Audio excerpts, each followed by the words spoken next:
So let's watch Nobita's video and let's break it down and hopefully I can have some opinions. Okay. Let me just fix this title and change it to white guys, because it's not Western guys, it's just white dudes.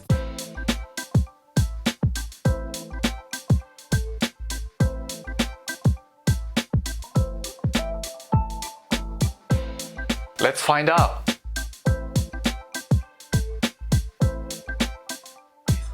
でもいいつけたい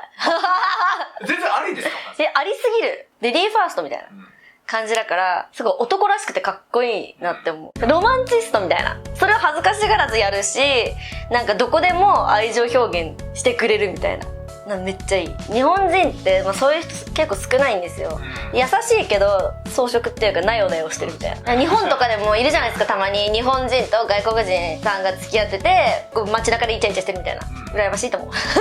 そういうの好きなんですね。めっちゃ好きです。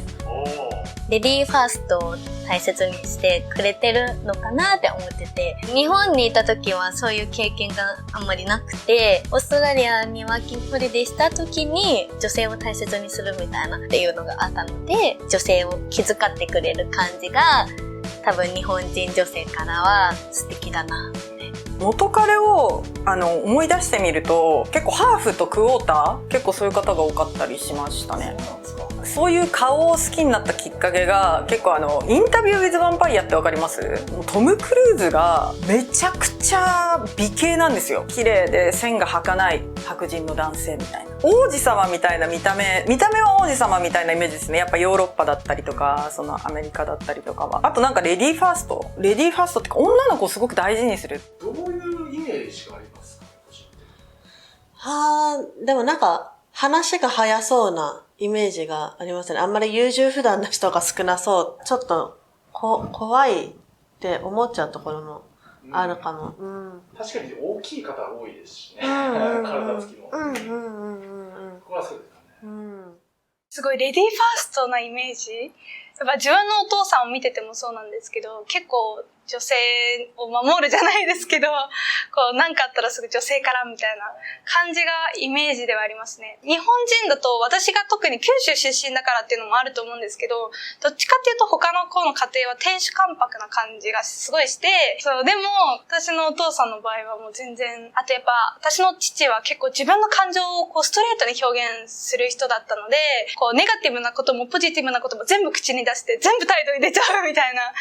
それに慣れてるから、こう日本人の男性が何考えてるのかわからないっていうことは結構多いですね。寡黙なイメージはあります。そうです紳士的、なんか尊重というか、なんか大切に扱ってくれるイメージはありますよね。多分日本人の女の子多分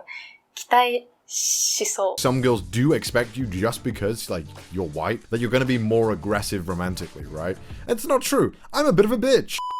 それはでも嬉しいですよね。やっぱってなりますよね。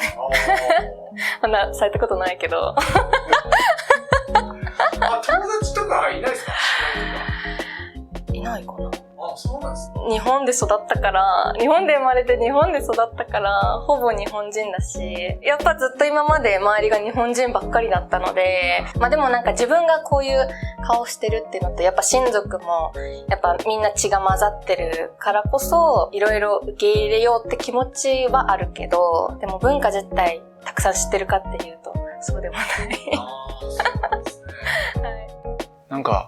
頭いいなっていう印象はありますよね。というのも僕がいつも見てるYouTube とかで見てる白人たちってすごく知的でクリエイティブな人たちばっかりなんですよね。あと僕の知ってる白人の人とかはジムとかに行って体を鍛えていらっしゃる方が多くてムキムキなんですよね、みんな。それはすごいなって思いますよね。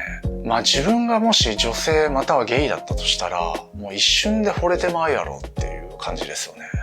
話し合いをしてくれるイメージが結構あって、すごい嬉しいですね。結構日本人の男性ってあんまり話し合いしないんですよ。いやもういいよいいよ、もうめんどくさいみたいな。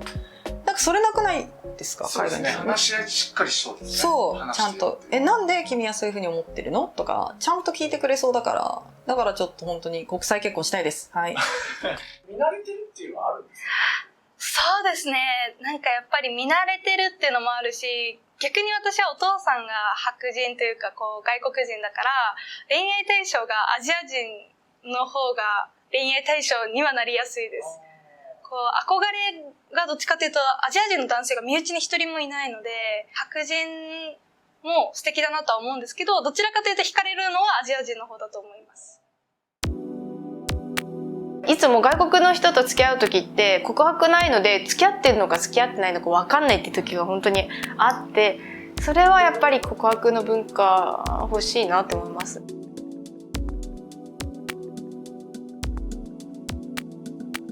なんか絶対付き合ってるけどなんかどっちかが付き合おうみたいななくて、で私もその時なんかあんまり聞く勇気がなかったんですよね。でなんかでも聞いたんですよ、なんか1ヶ月かぐらい後に。そしたら僕たちグレーゾーンだよってはっきり言われてびっくりして、ゆかはもう何ヶ月か後に日本に帰るからもうグレーゾーンで行こうって言われてスラッと思って、日本人ってそこはね、白黒はっきりする文化というか、あんまりデートを曖昧にしてるカップルっていないと思うんですよ。いやーグレーゾーン辛いですよねなんだろう、結婚したいから付き合うみたいなでしか付き合ったことないから軽くは付き合えれない。結婚できない人とだったら多分そもそも付き合わないで遊びで終わっちゃうタイプなんで、結婚してもいいかなと思う人じゃないと付き合わないかも。私はどんな場合も一応結婚は意識します。やっぱり年齢が上がるにつれてやっぱりそこを意識しますよね。でももうずっとですね、もう20歳ぐらいからもう付き合ったら一応結婚は考えます。遊びで付き合うのってでも嫌だなって思うから、ちゃんと付き合いたいですね、付き合うんだったら。結婚見据えてないとちょっと何のために付き合ってんだろうって思っちゃうし、時間は有限なんで遊びで付き合ってるから考えられないですね。Now, I've only ever dated 2 Japanese people and neither really worked out. It got serious very quickly and I remember scary words like marriage came up a lot sooner and a lot faster than they would in the UK. ヨーロッパの男性と付き合ってたことがあって、気軽な感じで旅行に連れてったんですよ、日本に。そしたらあまりにもいろんなことが衝撃だった、違かったらしくて、いろんな国となんかストレス感じさせちゃって、全然違うとか言って本当になんか理解できないって言われて、でなんかちょっと喧嘩も多くなっちゃって、でもやっぱり自分の国のことをいろいろ文句言われるのってすごい嫌だったので、ちょっと喧嘩多くなって、日本の文化ってすごい独特だと思うので、なんかそれをどこまで理解してくれるかがすごいそこはちょっとだけ心配ですね。こう育ってきた文化が全然違うから、なんかこっちが悪気なくてもなんかすごい失礼なことを言っちゃったりとか悲しませちゃったりとか、なんかそういうことがある食い違いがなんか激しく起こっちゃいそうな感じがして、なんかそれがちょっと不安。The whole cultural differences thing, I think there are definitely those aspects that come into play in a lot of times when you're dating someone. But a lot of the time, I felt like it was just used as like a really shitty excuse to justify shitty behavior. なんか夜の営みもちょっと気になるかもしれないですね。どうなんだろうみたいな。違いそうっすね。なんか疲れちゃうかも。強すぎても辛いな。私体力がないんで、なんか1週間に1回でもちょっときついかなって思っちゃうんで、1ヶ月に1回、2回、くらいでいいですかね。あんまり日本のこと分かってない人ともし付き合ったら、多分日本の寿司とか刺身とか生の魚って食べれるのかなっていう。あとなんかやっぱ宗教上とか、やっぱ宗教上でこれはやっちゃダメとか、私本当に海外に行くまでアルコール飲めないとか、そんなルールあるの知らなくて、私びっくりして、なんか私キリスト教の友達がいないんですけど、結婚前にセックスがダメって本当に守ってるんですかね、みんな。なんかその信じてる度合いが違いらしくて、すごい深いキリスト教の人は結構信じてる人多いみたいです。へー。オーストラリアでお付き合いしてた時があったんですけど、私が英語全然下手で喋れないので、喧嘩になる時とか真剣な話をする時とかにちょっとうまく伝えられなかったりとか、うまく伝えられてるのかわからないし、もしかしたら誤解されちゃってるかもしれないし、普通のトークとかだったら一緒にショッピングしたりとか楽しめたんですけど、やっぱなんか本当に思ってることを伝えたいとか、自分なりに英語で伝えるんですけど、ちょっとわかんないところは単語調べながらとか、でもなんかこの伝え方合ってるのかなみたいのはあります。言葉の壁があるんで、仲良くなって信頼ができてからだったらあまり気にしないですけど、その信頼関係ができるまでちょっと自分は不安に感じるかな。喧嘩をした時にうまく自分の気持ちが伝わらないとか、相手の言ってることが伝わってこないことがあるのが不安です。日本語だったらすぐこう伝えられるのに、英語でうまく伝えられないからすごいもどかしい思いをしたっていうのがあって。I don't think I could be with someone long term if I couldn't speak their language or they couldn't speak mine like fluently. I think that having that kind of communication where nothing is lost in translation is really important. 多分コナーさんみたいに英語はペラペラで話してほしいみたいな人は多いと思うんで、いやー、自分の英語力じゃ満足してもらえないかなっていうのはありますよね。自分も英語がうまく喋れないので、相手に嫌な気持ちさせてないかなとか、めんどくさがられないかなって思ったりはしますね。こう日本人同士だったらすぐ伝わることが、ニュアンスもあるし、空気を読むこともあるしっていうのが、外国人の彼氏だったらなんかちゃんと伝えて、ちゃんと態度に出してっていうのが必要なのかなって思って、それがちょっと不安に思うことかもしれないです。It really depends on the person, but I think in general, calm and they don't really want to fight or like kenka or anything like that. They just kind of want to like, oh, it's okay, I'll just gaman. From foreign girl, they'll be like, yo, what are you doing? Like, oh, okay. But the Japanese girls were more like, I can't explain it, like gaman. They'll gaman. They won't tell you directly what they want, so it's like, oh, samui. I was like, okay. But like they actually want you to turn on the heater, or they go, oh, kusai na. Like, oh, you want to throw out the garbage, right? So there's a lot of kansetsu, the indirectness from my experience. やっぱり言葉の壁が一番大きいなと思ってて、お父さんは日本語喋れないんですけど、やっぱり深い話とかはできなくて、それは親子だから一応血がつながってるし、こう保たれてる関係ではあるけど、それが他人となってしまうとコミュニケーションが取れないっていうのは結構そもそも付き合いに発展しないんじゃないかなって思います。日本語はどのくらい話せてほしい？話せなくてもいいと思ってて、英語喋れないのがね、やっぱり恥ずかしいので、やっぱ私が頑張るべきだと思うんですけど、日本に興味を持ってくれてたりとか、日本の人柄とかをもし好きになってくれてるのなら分かり合えるんじゃないかなって、興味持ってくれてたら多分日本語勉強したいと思ってくれてるだろうし、私も英語勉強したいしっていうので仲良くなれるんじゃないかなって。どのくらい話せてほしいですか、相手の方に。確かに日本語話したらめっちゃありがたい。でも片言で3歳児ぐらい。それぐらいで単語で出てくるみたいな。の方がなんか外国語も私も習えそうって思う。お互いが勉強し合えるかなみたいな。どのくらい話せてほしいとかってありますか、最近。やっぱりペラペラがいいなって思っちゃいますね。友達とかだったらノリでいけるかもしれないけど、恋人になるんだったら心を通じ合えるのか果たしてって思っちゃうから、共通の笑いがあった方が楽しいから、こっちが面白いけどあっちはなんで笑ってんだろうみたいなこともあると思うから、日本人同士もあると思うけど、海外だとなおさらあると思うから、笑いのツボが近い方が楽しいから、やっぱり喋れた方が嬉しいかな。I'm very sarcastic. It doesn't go well. I think 9 out of 10 times I would make a really sarcastic joke. I just had to be like, yeah, it was a joke. It really wasn't that funny. Yeah. Oh god. Whatever. I'll see you later. なんかこういうような格好をして笑いを取ろうと必死に頑張ってるんですけど、多分向こうの人笑いのツボが違うんで、全然笑ってくれないだろうなっていうのはありますよね。家族もやっぱり一度外国人の彼氏連れてった時にもっとコミュニケーション取りたかったみたいで、日本もうちょっとそう喋れたら嬉しかったなって言ってたので、親とコミュニケーションを取る時に日本語を話せるに越したことはないと思ってて、彼氏を連れて家に連れてきた時にお父さんが必死でGoogle トランスレーションでコミュニケーションを取ろうとしてて、ちょっと大変そうやなって、もし喋れたらもうちょっと楽しくみんなで団らんができるのかなって思って。日本語喋れない人でも私はなんか英語が喋れるから。てかあんまそんなに喋れないですけど、私は英語を喋りたいので、別に日本語を喋らなくても全然仕事があれば大丈夫かなって思ってて、やっぱ経済面がしっかりしてれば、まあ日本語話せなくてもまあ自分で教えることもまあできるし、なんとかなるんじゃないかなって。でもなんか言葉ってぶっちゃけなんかそんな重要じゃないかなね。私たちは流暢に喋れるじゃないですか。でも伝わらないことって結構多くないですか？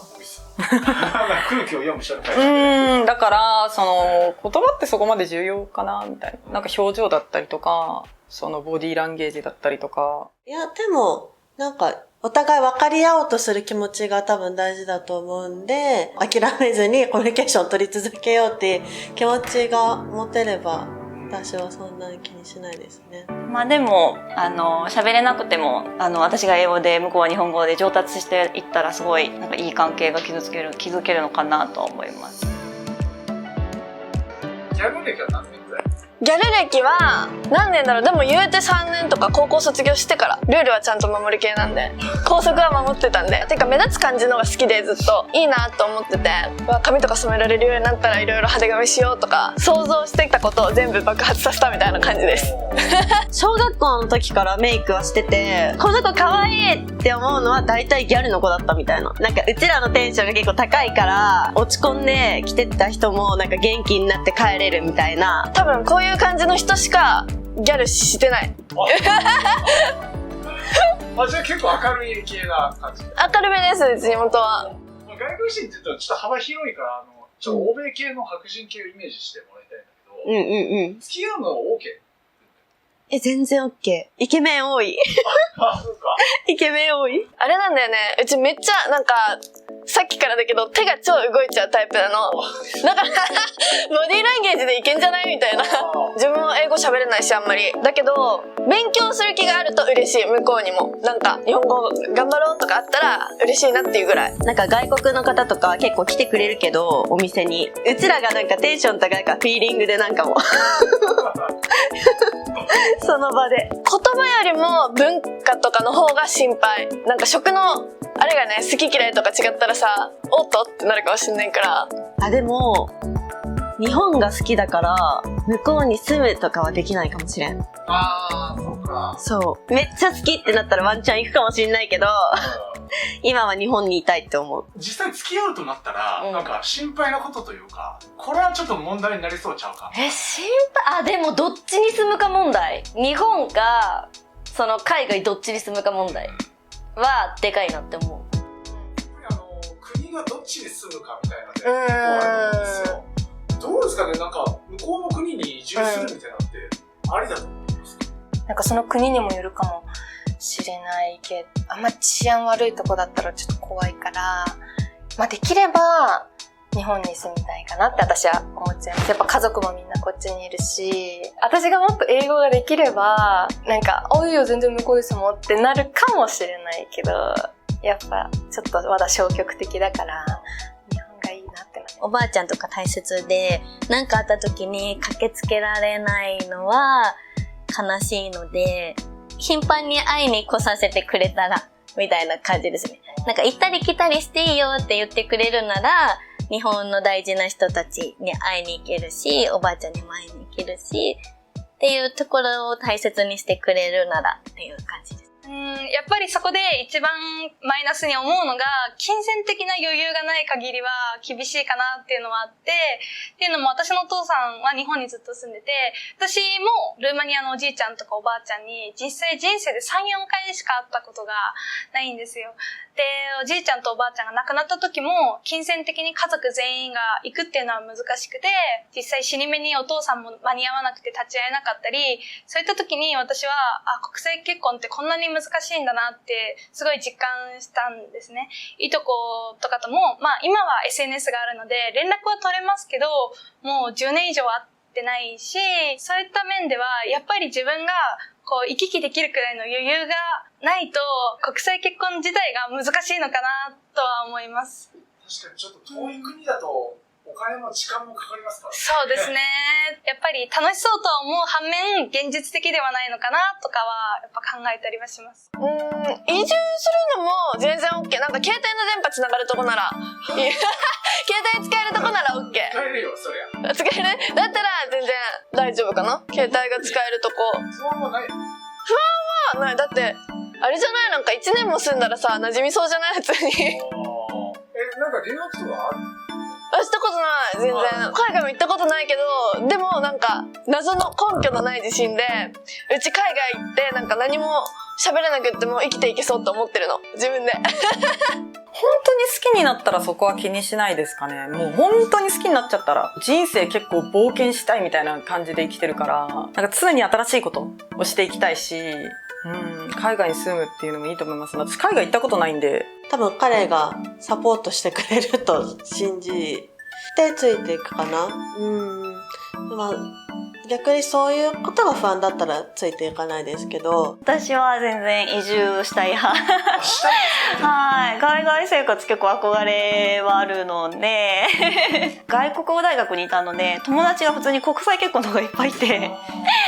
そうだからなんかその子たちの様子見てるとすごい楽しそうなので。日本にしか住んだことない日本人女性だとなんかそれはちょっと不安かなと思うんですけど、私はちょっと海外に住んだ経験があるので、未来の旦那があっちに住むってなったら私もついてきますし、あっちで頑張って仕事も探そうと思いますし、もう英語のスキルも学ぼうっていう前向きな姿勢では考えますね。それ考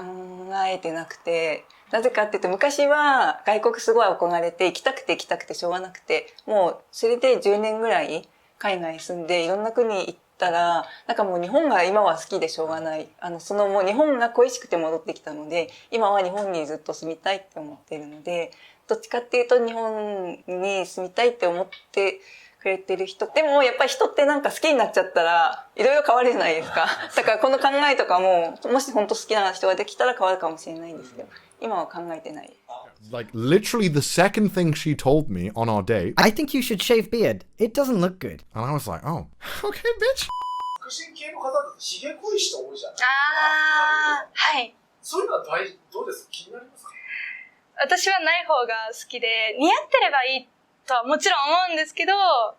私は個人的な好みで言うとない方が好きです。ある方が男性的だなって色気を感じるので、男性の脱毛もすごい流行ってますけど、自分はある方が好きかな。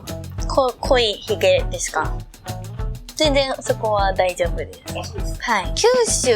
の方の方とか、友達はなんですけど、私の友達は毛が濃いめだったりとかして、まあやっぱ人によると思うんですけど、でも全然気にはならないです。顔近づけても痛く、なんかすごい邪魔だなってならないかキスとかするのにね。そうですね。その時になんかこれだ邪魔だなって撮りたいなって思わないぐらいだったら大丈夫です。支障がない程度に、タッチングの時に支障がない程度にだったら大丈夫。ヒゲとか濃い人大丈夫？は可愛い。うちの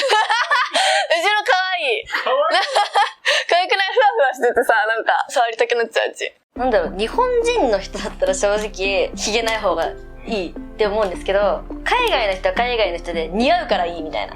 海外の方の胸毛とか腕毛とかすごくかっこよくないですか？なんでですかね。似合ってるんですよ。やっぱ日本人っていうかアジアの人の毛と違うんですよ。すごくダンディーになりますよね。日本人だったらって考えたらみたいな。日本人だったらそんなにかっこよく見えないんですけど、海外の人がヒゲをつけたらなんかかっこよく見えるんですよね。なんならね、メンズ脱毛とかもあるし、なんかツルツルがいいみたいな人もいるから、まあ馴染みがない、だからちょっとってなる人もいるのはわかるけど、別にその人に似合ってればいいんじゃないかな。うちの周りで話すと割と半々ぐらいな気がする。ヒゲ派の人、ヒゲない派の人みたいなのが、どっちかといえば好きタイプ。うちは可愛いなんかその人が似合ってればいいやあって思う。なんかスキンヘッドとかいるじゃないですか。スキンヘッドはめっちゃ好きなんですよ私。好きなんですか。大好き大好き。男なんか日本人とかも来てるなみたいな人たち頑張ってバーコードにするじゃないですか。全部剃ればいいじゃんみたいな。みんなそうすればいいのにその方が絶対かっこいいって思う。自分らもどっちかといえばさ、いやギャルかって言われる側じゃん。だからなんか別に相手がなんだろうとって思っちゃう。で実際その男の人とかに惹かれることってある？いやギャルじゃん。あるあるあるあるあるある。全然ある。そうね。なっちゃうっぽい人もいるけど、でも話せばみんな全然仲良くなれる。なんか意外と怖くないんだねみたいな感じ。見た目でなんかこの怖いというかなんか話しづらいってなっちゃうけど、実際話してる人もすごい話し割と大丈夫。嬉しい、やったもちろんタイプはあるんですけど、あんまり好きになったら容姿はこだわらなくて、なんか薄い方が好きと言いつつ全然濃い人好きになったりもするし、結局はやっぱり見た目はあんまり気にしてないのかな、自分の中ではと思います。はい。いや、あんまり気にしてる方だとちょっと男性とかそうですよね。確かに逆でもそうですもん。その男性がいや俺はもう可愛い子じゃないととかって言われるとシュンってなるから中身を好きになっていくとなんかこう外見にも愛着が湧いてくるというか見方が変わってくると思うので結果多分気にしてないですね。